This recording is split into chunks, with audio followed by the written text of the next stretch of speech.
Punjabi radio USA तो मैं हाँ तुहाडे नाल तुहाडा अपना मसूद मल्ली। मेरे वालों सब सुनने वालियां दी सेवा च साडे नैशनल नैटवर्क, इंटरनैशनल नैटवर्क और डिजिटल प्लेटफॉर्म्स ते जिन्ने भी स्रोते जिन्ने भी दर्शक साडे नाल ने उन्हां सब नूं दोवें हाथ जोड़ के सत श्री अकाल जी। ताज़ा एक रिपोर्ट और एक खबर जिहड़ी तुहाडे नाल सांझी करनी जरूरी सी वो ये है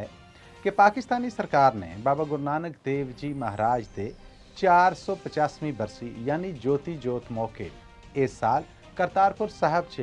ਉਹਨਾਂ ਦੇ ਰਫੀਕ, ਉਹਨਾਂ ਦੇ ਸਾਥੀ, ਉਹਨਾਂ ਦੇ ਮੁਸਲਮਾਨ ਸਾਥੀ ਔਰ ਰਬਾਬ ਵਜਾਉਣ ਵਾਲੇ ਭਾਈ ਮਰਦਾਨਾ ਹੋਣਾ ਦਾ ਮੁਜੱਸਮਾ ਲਾਉਣ ਦਾ ਐਲਾਨ ਕੀਤਾ ਹੈ। ਪਾਕਿਸਤਾਨੀ ਸਰਕਾਰ ਵੱਲੋਂ ਇਹਦੀ ਬਕਾਇਦਾ ਸਰਕਾਰੀ ਤਸਦੀਕ ਹੈ ਜਿਹੜੀ ਉਹ ਮਤਰੂਕਾ ਵਕਫੇ ਇਮਲਾਕ ਬੋਰਡ ਦੇ ਸੈਫੁੱਲਾ ਖੋਖਰ ਔਰ ਕਰਤਾਰਪੁਰ ਸਾਹਿਬ ਅਲਾਂਗੇ ਦੇ ਜਿਹੜੇ ਪ੍ਰੋਜੈਕਟ ਯੂਨਿਟ ਦੇ ਪ੍ਰਧਾਨ ਨੇ ਉਹਨਾਂ ਵੱਲੋਂ ਕੀਤੀ ਗਈ ਹੈ, ਜਿਹਦੇ ਵਿੱਚ ਦੱਸਿਆ ਗਿਆ ਹੈ ਕਿ ਇਸ ਸਾਲ ਯਾਨੀ ਇਸ ਮਹੀਨੇ ਚੱਲਦੇ ਮਹੀਨੇ ਸਤੰਬਰ ਦੇ ਵਿੱਚ 21 ਸਤੰਬਰ ਨੂੰ ਅਜੀਤਿਆ ਬਾਜ਼ਾਰ ਕਰਤਾਰਪੁਰ ਸਾਹਿਬ ਦੇ ਵਿੱਚ ਇਹ ਬਕਾਇਦਾ ਭਾਈ ਮਰਦਾਨਾ ਦਾ ਮੁਜੱਸਮਾ ਜਿਹੜਾ ਇਹ ਜੋਤੀ ਜੋਤ ਮੌਕੇ ਲਾ ਦਿੱਤਾ ਜਾਏਗਾ। ਆਪਣੇ ਸੁਣਨ ਵਾਲਿਆਂ ਨੂੰ ਦੇਖਣ ਵਾਲਿਆਂ ਨੂੰ ਫਿਰ ਦੱਸਦੇ ਜਾਈਏ ਕਿ ਪਾਕਿਸਤਾਨੀ ਸਰਕਾਰ ਵੱਲੋਂ ਬਾਕਾਇਦਾ ਇਸ ਮਾਨਤਾ ਨੂੰ ਮੰਨਦਿਆਂ ਹੋਇਆਂ ਭਾਈ ਮਰਦਾਨਾ ਦੇ ਕੱਦ ਨੂੰ ਤਸਲੀਮ ਕਰਦਿਆਂ ਹੋਇਆਂ ਬਾਕਾਇਦਾ ਉਹਨਾਂ ਦਾ ਮੁਜੱਸਮਾ ਜਿਹੜਾ ਉਹ ਅਜੀਤਿਆ ਬਾਜ਼ਾਰ ਕਰਤਾਰਪੁਰ ਸਾਹਿਬ ਦੇ ਵਿੱਚ 21 ਸਤੰਬਰ 2024 ਨੂੰ ਲੱਗਣ ਜਾ ਰਿਹਾ ਹੈ।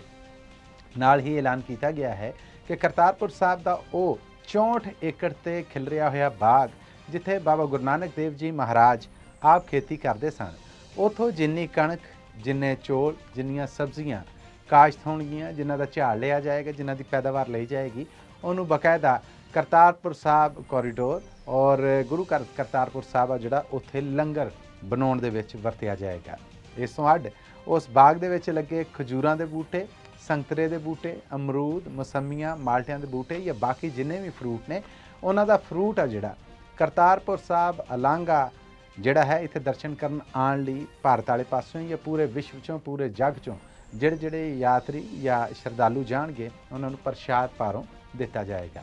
ਬਾਕਾਇਦਾ ਐਲਾਨ ਕੀਤਾ ਗਿਆ ਹੈ ਕਿ 64 ਏਕੜ ਰਕਬੇ ਦੇ ਉੱਤੇ ਖਿਲਰੇ ਹੋਏ ਇਸ ਬਾਗ 'ਚੋਂ ਜਿਹੜੀ ਵੀ ਫਸਲੀ ਪੈਦਾਵਾਰ ਆਏਗੀ, ਭਾਵੇਂ ਉਹ ਕਣਕ ਹੋਣ, ਚੌਲ ਹੋਣ ਜਾਂ ਸਬਜ਼ੀਆਂ ਹੋਣ, ਉਹਨਾਂ ਨੂੰ ਲੰਗਰ ਸੇਵਾ ਜਿਹੜੀ ਉਹਦੇ ਵਾਸਤੇ ਵਰਤਿਆ ਜਾਏਗਾ। ਔਰ ਇਸ ਤੋਂ ਅੱਡ ਬਾਗ ਦੇ ਅੰਦਰ ਜਿਹੜੇ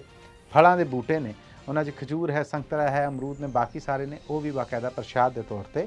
ਆਉਣ ਵਾਲੇ ਸ਼ਰਧਾਲੂਆਂ ਨੂੰ, ਯਾਤਰੀਆਂ ਨੂੰ ਦਿੱਤੇ ਜਾਣਗੇ। ਸੋ ਤਾਜ਼ਾ ਖਬਰ ਤਾਂ ਇਹ ਹੈ, ਗਰਮਾ ਗਰਮ ਖਬਰ ਇਹ ਹੈ, ਖੁਸ਼ੀ ਵਾਲੀ ਖਬਰ ਇਹ ਹੈ, ਚਾਹ ਵਾਲੀ ਖਬਰ ਇਹ ਹੈ ਕਿ ਪਾਕਿਸਤਾਨੀ ਸਰਕਾਰ ਵੱਲੋਂ ਬਾਕਾਇਦਾ ਭਾਈ ਮਰਦਾਨਾ ਦਾ ਮੁਜੱਸਮਾ ਜਿਹੜਾ ਉਹ ਇਸ ਸਾਲ 21 ਸਤੰਬਰ 2024 ਨੂੰ ਜੋਤੀ ਜੋਤ ਮੌਕੇ ਬਾਕਾਇਦਾ ਅਜੀਤਿਆ ਬਾਜ਼ਾਰ ਕਰਤਾਰਪੁਰ ਸਾਹਿਬ डिस्ट्रिक्ट नारोवाल दे विच लगन जा रहा है। पंजाबी रेडियो USA तो इस खास जानकारी इस रिपोर्ट के नाल मैं सा मसूद मल्ली। मिलने हैं किसी अगली अपडेट।